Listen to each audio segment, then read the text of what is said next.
जे हमर नाव खेसारी धइल मने।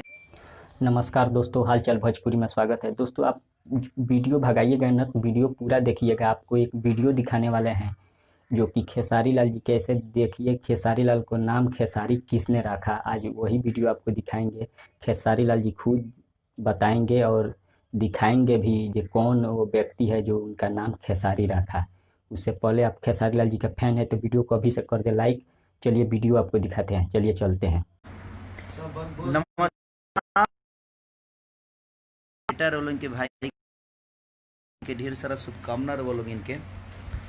और आज हम ऐसा आदमी से मिलवावे जाता निर्वा सबके लाइव हमके लाइव अइला, लेकिन आज बहुत हमरा खातिर मने शायद रहो लोग और त्योहार के भगवान एजिगिया दू आदमी बैठल बनी जे हमर नाव खेसारी धइल मने। और बड़ा प्यार बहना चाचा हमार और चाचा रामाशंकर यादव जी जी हमरा के झाल बजावे के सिखावल। तो कहीं ना कहीं रोल इनके प्यारे बा और आज बहुत प्रॉब्लम बा। ये देखी इहे के हई बहना चाचा जे कि हमार नाव धैनी यहाँ के खेसरी और आज रोल उनके खेसरिया दिल के राजा बनल बा। तो कहीं ना कहीं वो नाम के बहुत बड़ा असर बा। ऐसे जे कुछ नाम ऐसा होला कि धरती पर बहुत कम लोग ओकरा के जान पावेला। नाम तो बहुत बा लेकिन खेसरिया जो नाम बा एगो यूनिक नाम धरे के काम इहे के रहे और इहे के धैनी। तो दिल से प्रणाम बरुआ सबके कि वो लोग इतना प्यार आशीर्वाद और चाचा के खूब दुआ दी जे हमारे चाचा हजारों हजार बरिस ऐसे ही जियत रहस कि हमनी के ऐसने खेसरिया आवरी पैदा कर दे। ऐसने खेसरिया नाव धके अब वो जुबान पे का रहे चाचा के कि आज हमरा वो हते जे 30 साल से रो बजावत दिन चाचा 30 साल। हाँ 30 साल से ज्यादा ही हो गई। ऐसे जो हमारा उम्र 6 बरस के रहते रुआ के यहाँ गए रहनी 7 बरस के। तो यही है बैना चाचा देखे रुआ के कम से कम 2300 लोग देखा था 5 मिनट में 2300 लोग देखा था रुआ के 2400 हो गए। तो दिल से प्रणाम बा, सावन के ढेर सारा शुभकामना। और यही चाचा हुए बैना चाचा जो उनके हमार नाम धैले रहे खेसरिया। वो बड़ा हम बड़ा छोटा रहनी और वो बड़ा भुअर हमार केस रहे ना, भुअर केस रहे हमार।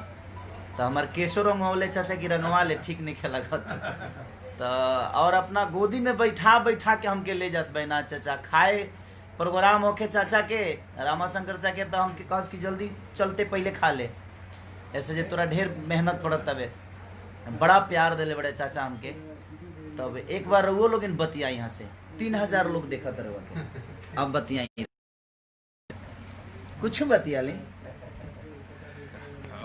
हमार तो माने सब जनता जनार्दन जितना आदमी देखता रहे वहाँ के तरफ से वो लोग सब आदमी मतलब कि उस समय के एगो ऐसा मतलब कि तिथि या समय रहे जो जवान से बात निकलल खेसारी।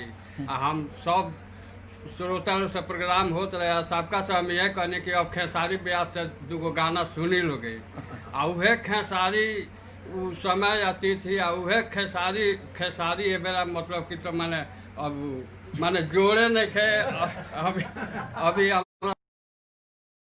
माने जे और आगे बढ़े माने तरक्की। हाँ यह हमरा तरफ से आशीर्वाद बा और वह सबके प्यार और दुलार। ये चाचा हुए हमारा जीवन के सबसे बड़ा देखिए वो पहचान ठीक बा। हम मेहनत करी तो हमके पहचान मिलल, लेकिन अगर हमारा नाम वो नाम के भी बहुत बड़ा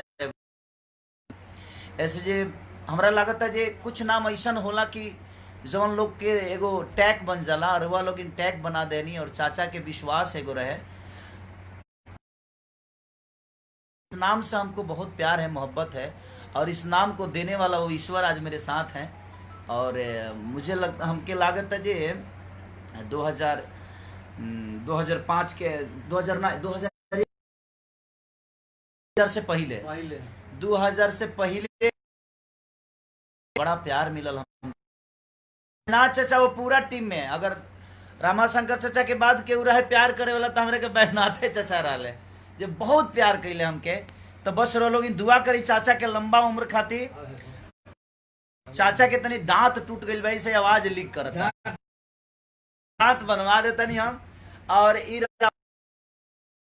झाल बजावे के सिखावल मिलल, ओकरा बाद हम के झाल बजावे के सीखनी। ओकरा बाद अपन जितना भी कार्यक्रम भइल तो जी आवे जाए में दिक्कत होके तो चाचा खुदे कहनी कि ना तू कमला बाबा के संगे चल जे बाबू, तहार नजदीक बाबू जी गया।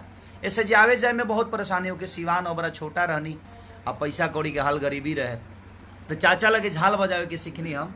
अब बड़ा हम तो बचपन से आशीर्वाद देतनी, आज जब तक जिंदा रहे मरला के बाद भी आशीर्वाद दे बाबू हम हमरा दिन दुगुना आ रहा है चौगुना हो, एकदम धर्म के झंडा लहरत रहो। आ सारा पंच का आशीर्वाद रहे, सारा पंच के नमस्कार पढ़ा। बस जीवन में यह एगो हम 20 बरस बाद मिलल बनी चाचा की ना, 20 बरस में 15 बरस बाद, 15-16 बरस बाद। हाँ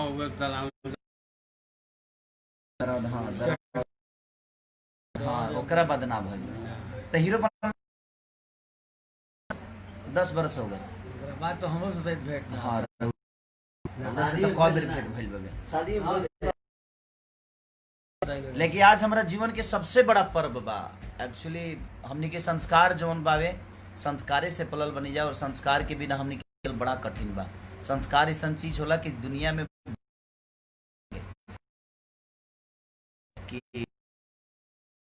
जाए कर रहनी यहाँ के घर ही, लेकिन यहाँ के ना ऐसे भीड़ हो जाता। तो हम खुदे कहनी कि चाचा आशीर्वाद दे दी, तो दिल से थैंक यू कि पार्टनर आइल बने तनी कि हम चाचा के पार्टनर हम अरे है ना। हाँ है ने आ जाए बीरन जी। अच्छा बीरन जी का पार्टनर, और ये रामाशंकर चाचा के पार्टनर है यहाँ के बीरन जी, भटवलिया घर से, भटवलिया सिवान के। तो सबके दिल से विशेष हमारा चाचा के कि यहाँ के जो हमारा खातिर बानी ना, सोच नहीं से कितना आज खुशी मिलता यहाँ के देख के कि जीवन में ये नाम के आगे अगर कुछ बा, ये नाम के पीछे अगर कुछ बा तो बैनाथ सिंह जौन की यहाँ के ढोलक बजाइले, और चाचा से कम 30 बरस से रिश्ता बा, और चाचा के साथ ही। तो आज के लइकन के ऐसा बा जे साल भर अगर गाँव से दूर रह तरन जाता, मम्मी पापा के भुला जाता रन जा। लेकिन यह लोग इनके देहली संस्कार बा हमरा लगे जे आज भी यहाँ लोग हमारा दिल के एगो कोना में बानी, हृदय में बानी, जे आज भी प्यार मोहब्बत ऐसा ही बनौले रही यहाँ लोग, जहाँ रही सिर्फ आशीर्वाद ही आशीर्वाद मिलेला। तो बस ईश्वर से प्रार्थना बा कि रउआ लोग ईश्वर ही हमरा खाती, जनता जनार्दन हमेशा ईश्वर की तरह बा हमरा खाती, और यही रउआ लोग ईश्वर की तरह रउआ ईश्वर होके हमारे इतना जीएस के ऐसा ही हमने क्या देते रहा।